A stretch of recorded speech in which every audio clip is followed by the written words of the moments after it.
persona que más amas en este mundo. ¿Es en realidad la que te está envenenando?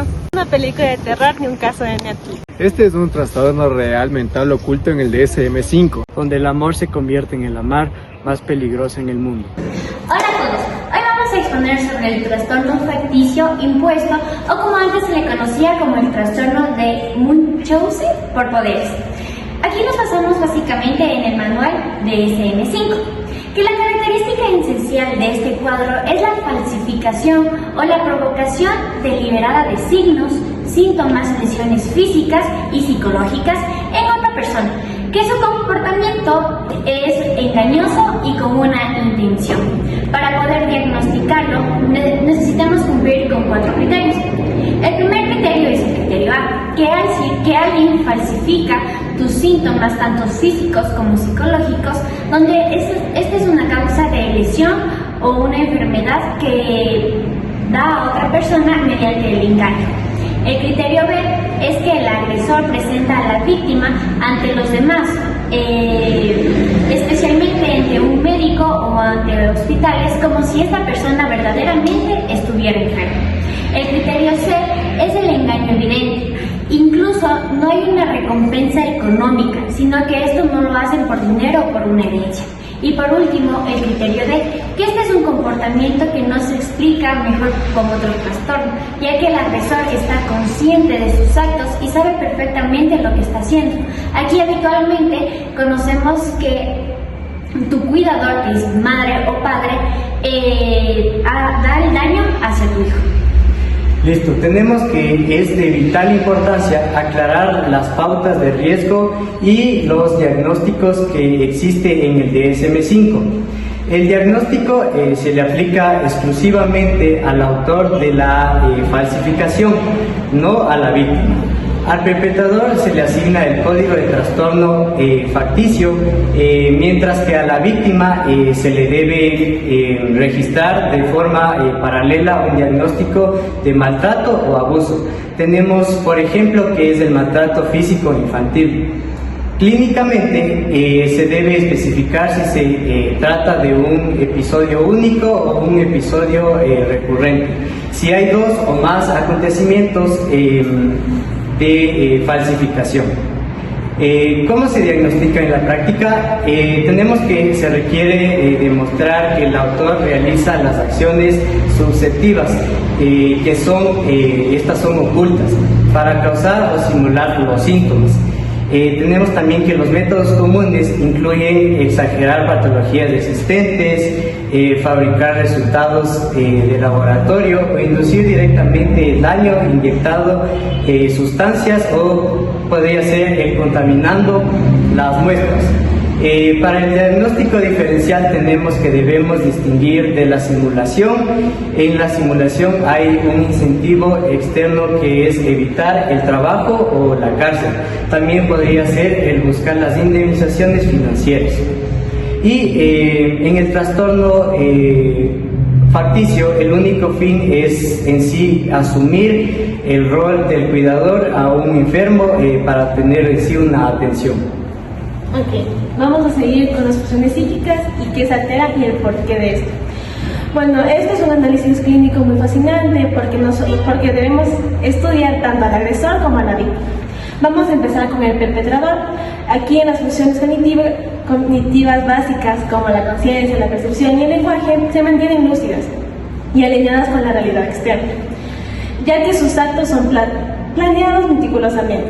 Aquí, sin embargo, la función psíquica críticamente es alterada por el autor del pensamiento, del contenido y del juicio. Y también se ve alterada la afectividad.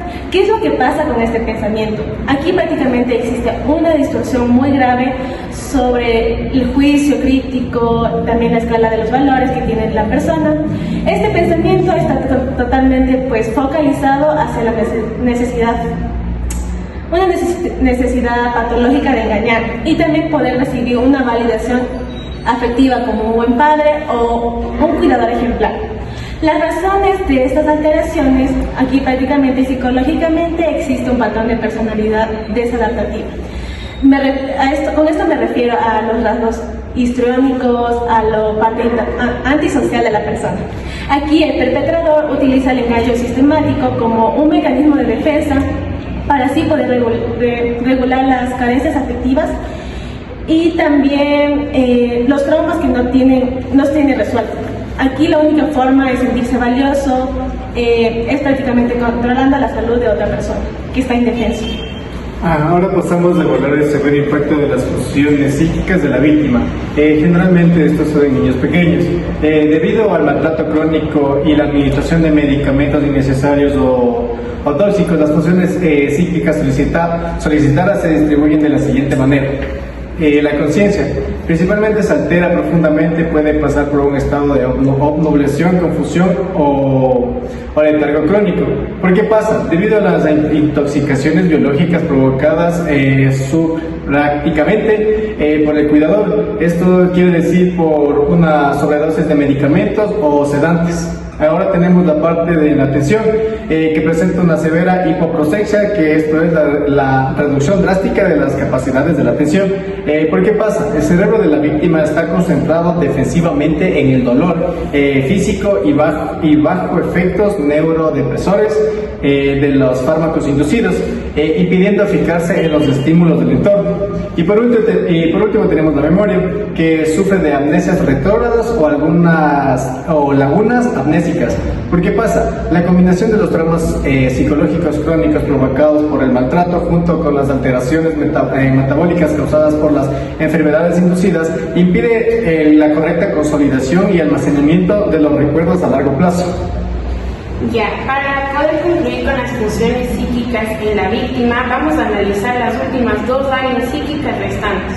Tenemos la percepción, que esta se altera mediante la distorsión de la propiocepción, que es la percepción de su propio cuerpo, y en casos graves de intoxicación médica pueden aparecer alucinaciones o ilusiones. ¿Y esto por qué pasa? El niño va creciendo y creyendo falsamente que su cuerpo está profundamente enfermo porque su figura de apego principal se lo repite e induce continuamente, así rompiendo su juicio integrador de la realidad corporal. Y por último tenemos el lenguaje. Aquí se observa un notable retraso en el desarrollo del lenguaje, como tenemos el mutismo selectivo o el lenguaje de tipo regresivo. ¿Por qué pasa? Al nosotros estar sometidos a un aislamiento social y hospitalizaciones continuas, la víctima no experimenta una estimulación verbal sana. Además, el lenguaje se inhibe como un síntoma de trauma y sumisión ante su cuidador. También tenemos otras funciones alteradas. Por ejemplo, se altera lo que es la psicomotricidad. Esto se da por la debilidad física inducida, y también se altera lo que es el área afectiva, generando trastornos de apego patológico y ansiedad extrema. Con esto podemos concluir que el trastorno facticio impuesto a otro es una de las formas más sofisticadas y devastadoras de lo que es violencia y maltrato. Identificarlo a tiempo a través de los criterios del DSM-5 nos va a ayudar a poder salvar vidas. Muchas gracias.